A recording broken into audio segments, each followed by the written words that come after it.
I grew up in the early 70s. I was born in 1971, so I'm 53 now, and grew up in a time where self-help and things like that really didn't exist as much. And so at least for me, I learned to stuff my feelings and to not deal with things as they came up. I actually have a very good relationship with both my parents now, but when I was a kiddo, I did not have a very good relationship with my dad. And I learned some things from him that I don't think he meant to teach me. And we've had some conversations about that, and I recognize that I didn't learn how to feel until I was 44 years old, which is why I said my age just a few minutes ago, just where you could see like I'm 10 years in on this journey. And it's still hard for me to feel sometimes.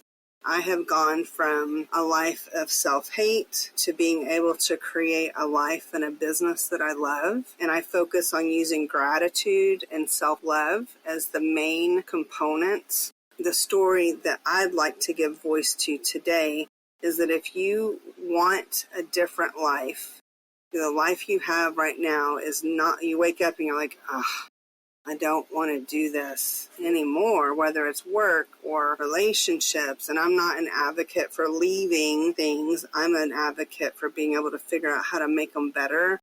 And usually that starts with me, not them. I would just say that gratitude has the power, in my opinion, to change your life. When you can learn to live from this place of gratitude, even in the chaos, even in the frustration, even in the disappointments, that's when you can truly create a life and a business you love. And so I teach something that I call a 7-minute gratitude blueprint. And I will gladly share that with you now. So if you're listening, you can maybe listen through the first time and just ponder if it makes sense for you. And then if it does, go back and listen again and write it down. Because this is what I would do if I had $0 to start over and wanted to learn how to create a life that I love. And I would start every day with 3 things that I'm grateful for, and then my 3 top to-dos for the day. And the reason I add that together, a lot of people talk about gratitude in the morning. If we're doing our little gratitude moment, we go straight into doing everything else, and we're scattered and we don't know what we're focused on. Especially as a business owner, a coach, an entrepreneur, someone doing something in life, or even just going to a regular job, or even if we don't work, we have kids or we're retired, we have all the things that we're responsible for. When you focus on the top 3, then you can start your day with intention and focus on the things that really, really do matter. The way you end your day is something that I learned from my most favorite book. It's called The Gap and the Gain by Ben Hardy and Dan Sullivan. They teach that the most important hour of the day is the last hour before you go to bed. And I don't do all of what they teach on a regular basis, but there is one part that I do really well. Before I go to sleep, I focus on the 3 wins I had that day. What was good?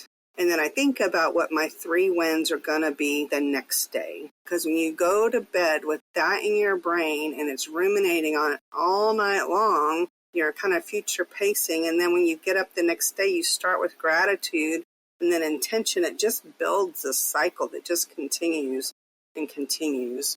That's what I call the 7-minute gratitude blueprint. Super easy. If it makes sense for you, tweak it in a way that fits. It's just a couple minutes in the morning, couple minutes in the evening. I would say that writing it down makes it more powerful just because there's research that shows that writing things down makes it more real. It connects in your brain. You remember better. Some people tell the story of how they learned something first before they share what it is that they do now. And I do it backwards because I really want you to be able to sit with the idea of what gratitude is for you and how it can change your life. But what happened was I had been married and divorced multiple times, and the last marriage that I was in was abusive. I got out of that in 2015. I am happily remarried now. I've been remarried for about 2 years. We've been together 4. But in 2015, when I left, It was a very abusive situation. The lawyer knew it was abusive, so much so that he told me to not put my address on the document so that whenever my ex-husband signed them, he wouldn't see my new address. A few weeks after I got moved and settled, I get a text message from my ex saying, "I know where you're at." I was terrified. I messaged my dad and told him, and he's like, "Do you have a gun?" And I said, "No. I am in Texas, but no, I don't have a gun." So it was really serious. And what had happened was my lawyer sent him a completed set of the documents after the divorce was final. And so in that moment, I was filled with panic and I was afraid. I'm like, oh my gosh, what do I do? So I was working at a place and started asking the people there about where they lived. And one of the guys that I worked with, he lived in an apartment complex right next to what I called my happy place. I had gone there for a long time. I loved the area. It was right across the street from where I worked, a beautiful lake area in the middle of a concrete jungle. And I never, ever, ever thought I would be able to afford to live there. But because I got this text message saying he knew where I was, I started asking people where they lived and that kind of thing, and found out I could, in fact, afford to live in my happy place. And so I moved. The moment I recognized that I could find gratitude even in that, the sheer chaos and the sadness and the fear of what could happen, that moment led me to realize that I can truly find gratitude in anything. And sometimes it takes longer. So if you're thinking, well, it all worked out, you got to live in your happy place. Yeah, I feel that. I had another situation happen in 2017 that, even knowing what I just told you about an abusive marriage, that this situation didn't happen to me directly, but to someone I loved. And it was truly the worst thing I've ever had to go through. It took me 5 years to finally find the gratitude and the joy and the peace. But I found that because I kept looking instead of focusing on the negative. So just because I say gratitude can help, that doesn't mean that you're going to see it right away. My heart would be to say that even in the yuckiest things that happen, if you continue to focus on what you believe could be good, you will find it. It's just a matter of time. So for the situation that happened in 2017, what I used to say, everybody says there's a silver lining in everything, and I was calling BS because of this one situation. And I'm like, I don't even know if this gratitude thing works for a while. I mean, it was not okay. And then I recognized I actually have a better relationship with this person now. We have open conversations. We're able to be truthful with each other and share in a way that never had been possible before.